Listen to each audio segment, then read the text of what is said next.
si aad la socotaan shirkii ku soo dhammaaday caasimadda galmudug magaalada dhuusamareeb ay yeesheen dowladda federaalka Soomaaliya iyo dowladaha xubnaha ka ah oo ka soo baxay kulankeygii go'aankii lagu gaaray 15 bisha August inuu ka dhaco shirkii kale caasimadda galmudug ee dhuusamareeb kadib waxaan safar gaaban ku nimid magaalada Muqdisho safarkeenu wuxuu ku saabsanaa inaan arrimaha shirka iyo habsami socodkiisa kala hadalna dowladda federaalka Soomaaliya iyo dhinacyada ay qusayso kale oo ka mid yihiin saaxiibada beesha caalamka arrimaha Soomaaliya runtii gacanta ku leh ama aad u daneeya iyo bulshada reer galmudugba meel wanaagsan iyo si fiican baynu ugu soo arrimahaas oo dhan isaga afgaranay shirkiina wuxuu ku dhici doonaa waqtigii loo asteeyay ama loo ballamay waxaan u saarnay guddi qabanqaabo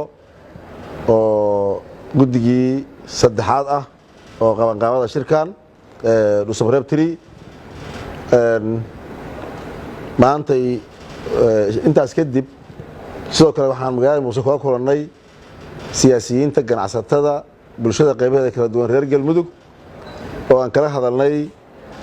hawlaha ka socda galmudug dardargelintooda ugu horeyso arrimaha dekedda Hobyo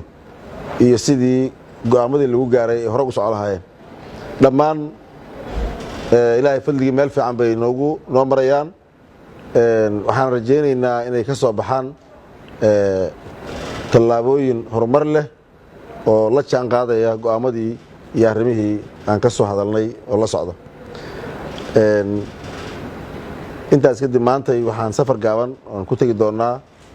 ku bixi doonaa wadanka Turkiga hawlo shaqo waxaan ku maqnaan doonaa maalmo kooban hadii la yiraahdo